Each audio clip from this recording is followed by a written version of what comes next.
អស់សាំងលក់អស់សាំងចាក់ហើយនៅការ៉ាខ្មែរស្ថានភាពប្រេងសាំងនៅលើទីផ្សារអន្តរជាតិកំពុងតែឡើងថ្លៃគណៈពេលនេះក៏សម្គាល់យ៉ាងខ្លាំងបន្ទាប់ពីមានភាពតានតឹងរវាងប្រទេសមហាអំណាចកំពុងតែធ្វើសង្គ្រាមខាងផ្នែកយោធានៅប្រជុំបូព៌ាដែលធ្វើឲ្យប្រទេសអ៊ីរ៉ង់ឈប់ផលិតប្រេងហើយនៅពេលនេះកំពុងតែផលិតក្រដើម្បីបាញ់តបតទៅប្រទេសអាមេរិកវិញនិងអ៊ីស្រាអែលកំពុងតែចាប់ដៃគ្នាសម្បើមនៅប្រទេសមួយនឹងវឹកវរអត់មានសាំងចាក់នៅតាមបណ្ដាប្រទេសផ្សេងៗដែលប្រទេសខ្មែរកំពុងតែអត់សាំងចាក់ទៅតាមក្រាស់មួយចំនួននេះស្បៃហើយដល់ក៏សហព័ន្ធអាមេរិកយោធាបានសហការជាមួយនឹងអ៊ីស្រាអែលមកវាយប្រហារជាមួយនឹងអ៊ីរ៉ង់វាយតែប្រទេសគេនោះប្រទេសអានោះមកណាំពលទុកជាមួយប្រទេសមួយចំនួននេះដូចប្រទេសខ្មែរអត់មានសាំងចាក់ឯណាទៅតាមក្រាស់មួយចំនួនដល់ក៏អត់សាំងចាក់មធ្យមរីឯអ្នកខ្លះទៅតាមតូវិញកំពុងតែវាយលុកគេចំណេញនៅក្នុងប្រទេសកំពុងតែមានអាសន្នឥឡូវនេះលក់សាំង1លីត្រ5000ទៅ6000រៀលខ្មែរមិនដឹងថាលក់យោធាអ្នកមានមិនដឹងថាលក់បញ្ញាប់ទៅដល់ប្រទេសអ៊ីរ៉ង់ឯដើម្បីថាផលិតគ្រាប់ឬក៏ផលិតប្រេងលោកអើយលក់យោធាអ្នកមាននេះក្នុងគ្រានេះលោកអើយបើថាអត់មានប្រេងថាអត់ទៅ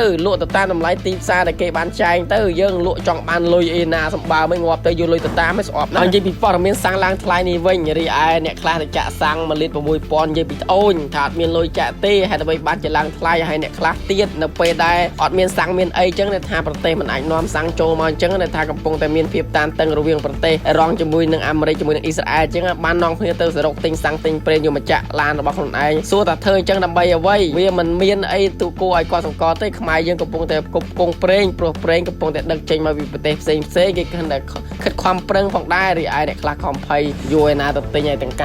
ារយកមកចាក់ហ្នឹងហើយគឺជាពេលមួយដែលអាជីវករខ្លះកំពុងតែកេងចំណេញនៅក្នុងគ្រាមានអាសន្នឯងលក់ធ្វើជាអ្នកមានអត់មានយកសោះរីឯអ្នកលក់នោះថាអត់មានគឺកុំលក់បដ ដោយទៅវាក្រាន់ជាងឃើញអ្នកមាននៅក្នុងគ្រាមានអាសន្នមិនគាត់ថាងាប់ទៅមិនអាលុយហ្នឹងយកទៅថាអីយកទៅចាយនៅឋានសួគ៌យមរាជឬក៏យ៉ាងណាកានេះមិនមែនទាំងអស់នោះទេអ្នកខ្លះក៏បានលក់ទៅតាមសក្តិនៃតម្លៃដែលគេបានចាយនៅលើទីផ្សារផងដែរវាមិនទាំងអស់ទេទៅតាមក្រាស់មួយចំនួនក្រាស់គេសេចក្តីថ្លៃធ្នូគេនៅតែថ្លៃធ្នូអញ្ចឹងក្រាស់ខ្លះថោកទាបលក់ឡើងថ្លៃនៅតែថោកទាបអញ្ចឹងចឹងហើយខ្មែរយើងពេលខ្លះធ្វើអ្វីគឺធ្វើទៅតាមចិត្តទៅតាមអារម្មណ៍នៅពេលដែលប្រទេសកំពុងតែមានភាពតានតឹងចឹងឯងអ្នកខ្លះលក់តាមតោងមិននិយាយលក់សរសៃយកលុយទៅសែនឲ្យខ្មោចនៅឋានយមរាជហើយនៅក្នុងករណីសាំងឡើងថ្លៃនេះក៏បានឃើញដែរសូមសរសើរចិត្តថាបងប្អូនប្រិយមិត្តទាំងអស់គ្នាដែលបានយកលុយទៅទិញសាំងដែលមាន1លីត្រ5000ជាងឬ6000ដល់ក៏សូមសរសើរមែនទែនយកលុយទៅចាក់សាំងដែលគឺជាតម្លៃដែលបានចែងទៅហើយសូម្បីតែនាយករដ្ឋមន្ត្រីនៃព្រះរាជាណាចក្រកម្ពុជាសម្ដេចបវរធិបតីហ៊ុនម៉ាណែតក៏បានចេញសន្ទរកថានិយាយផងដែរបើសិនជាលក់សាំងលក់ឲ្យសក្តិនៅលើទីផ្សារ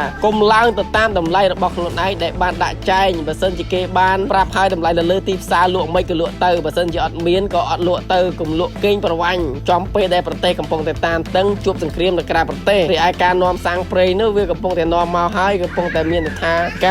រធ្វើការពីមន្ត្រីជំនាញគេកំពុងតែខិតខំមិនឲ្យប្រទេសយើងនោះក៏អត់មានសាំងនោះទេហើយសម្ដេចបវរក៏បាននិយាយដែរថាអ្នកលក់សាំងកុំកេងប្រវាញ់នៅក្នុងគ្រាដែលមានអាសន្ននេះទេកំពុងតែមានបញ្ហាការសង្គ្រាមថៃនិងកម្ពុជាក៏មិនទាន់នឹងធូរស្បើយទេឥឡូវនេះកំពុងតែអេរ៉ារ៉ង់បាញ់គ្នាជាមួយនឹងអាមេរិកអ៊ីស្រាអែលទៀតវាពិតជាមានការផុយស្រួយមែនទែនភាពតានតឹងរវាងប្រទេសនិងប្រទេសវាកំពុងតែបង្កើននៃស្ថានភាពតានតឹងលំហូរប្រេងនៃការផលិតប្រេងគឺធំបំផុតនោះគឺអេរ៉ង់គឺជាការផ្ដល់ផ្គប់ផ្គង់ប្រេងទូទាំងនៃប្រទេសទៅហើយអញ្ចឹងហើយវាកំពុងតែមានភាពតានតឹងអញ្ចឹងហើយយើងជាអាជីវករលក់យើងគួរតែសក្តិនិងមានសេចក្តីថ្លៃថ្នូរនិងឲ្យស្រឡាញ់ខ្មែរដូចគ្នាគុំគិតតែពេលនេះមានអាសន្នលក់កេងប្រវាញ់យកចំណេញទៅខ្លួនឯងអាណាងាប់មិនងាប់អត់ខ្វល់បន្ទាប់ពីមានព័ត៌មានថាសហរដ្ឋអាមេរិកនិងអ៊ីស្រាអែលបានធ្វើការវាយប្រហារមកលើយោធានិងគោលដៅមួយចំនួននៅក្នុងប្រទេសអ៊ីរ៉ង់បានធ្វើឲ្យទីផ្សារថាមពលពិភពលោកមានការព្រួយបារម្ភយ៉ាងខ្លាំងព្រោះការផ្គប់ផ្គង់ប្រេងនៅក្នុងប្រទេសអ៊ីរ៉ង់បានផ្គប់ផ្គង់ប្រេងមកក្នុងប្រទេសផ្សេងបណ្ដាប្រទេសផ្សេងដើម្បីចែកចាយប្រើប្រាស់ទូទាំងនៃសកលលោកនឹងឯងហេតុអ្វីបានជាធ្វើដូច្នេះអាមេរិកអើយទៅបាញ់គ្នានិយាយទៅក្នុងការបាញ់ប្រហារនេះមកពី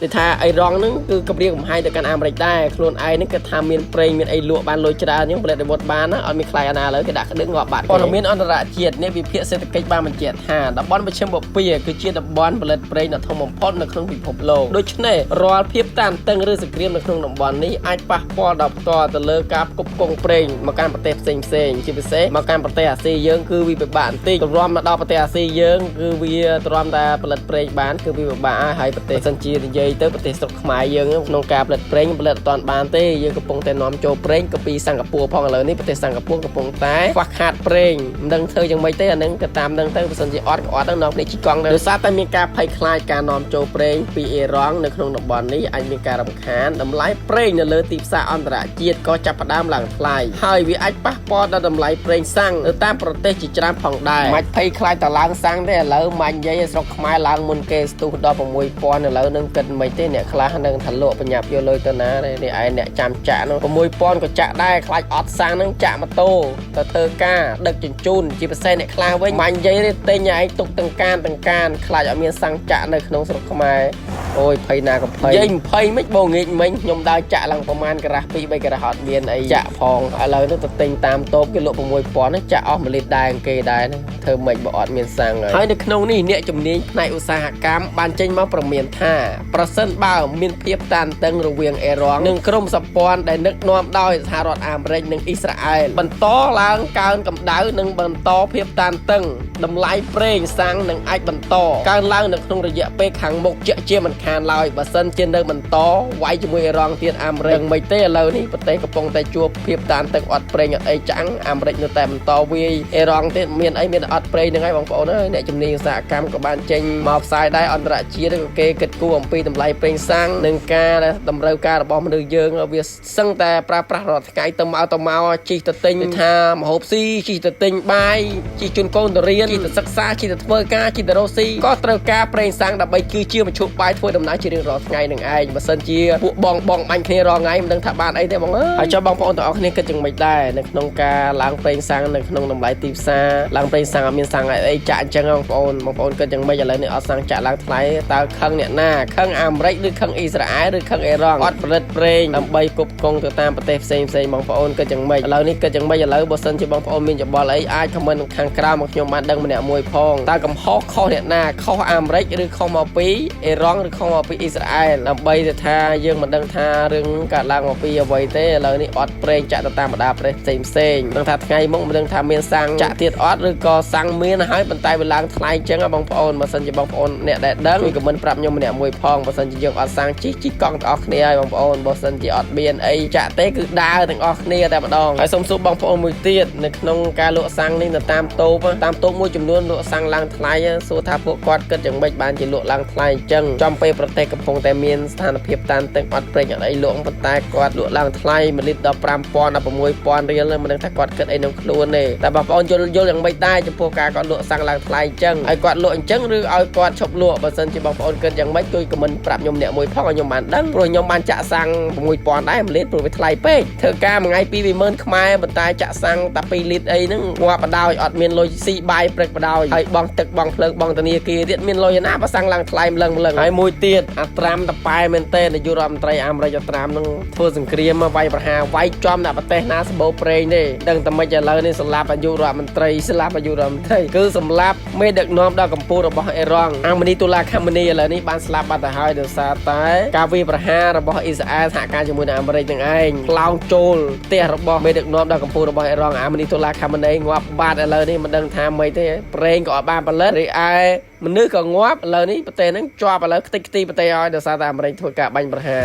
អត់មានអាណិតគ្នាទៅសោះចឹងហើយបានថាប្រទេសមហាអំណាចគេធ្វើអ្វីក៏សមដែរគេមិនខ្លាចទេសុភាវុធគេទំនើបបច្ចេកវិទ្យាគេខ្ពស់រីឯសម្ពយុទ្ធនិងយោធារបស់គេសិតតែមានជំនាញអញ្ចឹងហើយគេមិនខ្លាចធ្វើសង្គ្រាមជាមួយនឹងប្រទេសចឹងទេហើយវាយមិនស្រួលបានប្រេងចំណេញទៅកាន់អាមេរិកទៀតអូអត់មានខ្លាចអាណាអាមេរិកបាទបងប្អូនទាំងអស់គ្នាព័ត៌មានតម្លៃសាំងឡើងថ្លៃមកពីសហរដ្ឋអាមេរិកនិងអ៊ីស្រាអែលបានចាប់ដៃគ្នាធ្វើការវាយប្រហារមកលើអ៊ីរ៉ង់ឥឡូវនេះដល់ទីបញ្ចប់ហើយបងប្អូនរកការនិយាយអត្ថាធិប្បាយលើសលួសត្រង់ណាដល់អចេតនាណាមួយក៏សូមបងប្អូនទាំងអស់គ្នា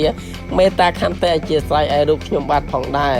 សូមបងប្អូនទាំងអស់គ្នាជួយចុច follow និង subscribe like comment និង share ដល់ពាក្យទទួលខុសត្រូវដើម្បីទទួលបាននូវវីដេអូថ្មីៗពីខ្ញុំបន្តទៀត